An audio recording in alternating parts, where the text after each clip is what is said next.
Assalamu alaikum wa rahmatullahi ta'ala wa barakatu. Yan uwa barkanmu da sake saduwa a cikin darasinmu na yau. Darasinmu na yau shine zan nuna yanda za ku ƙara wa waya ku sauri.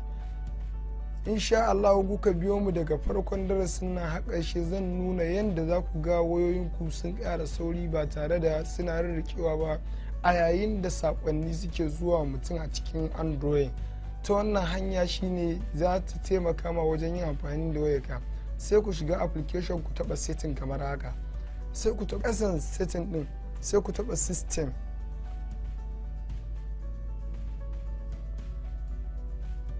sai ku tafi can kasan system din ga yana about phone din nan, sai ku taba shi, sai ku taba build number.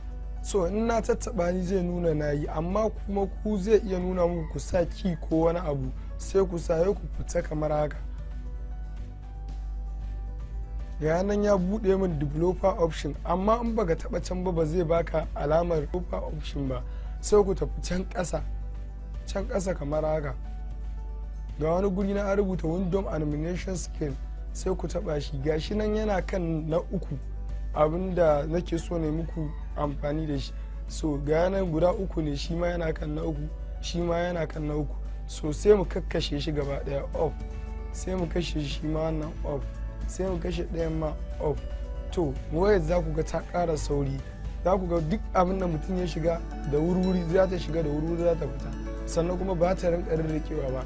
Ta wannan hanyar ne za ku iya ƙara wayoyinku sauri. Insha Allah in kuna bibiyan mu ta channel ɗin na El Faruk Technology, za mu rinka kawo muku darasussuka masu ingantarwa. Mun bude channel din ne ba don komai ba, muna yin shi da yaren Hausa saboda mutane su karu, su gane abubuwan da suke ɗan shige musu duhu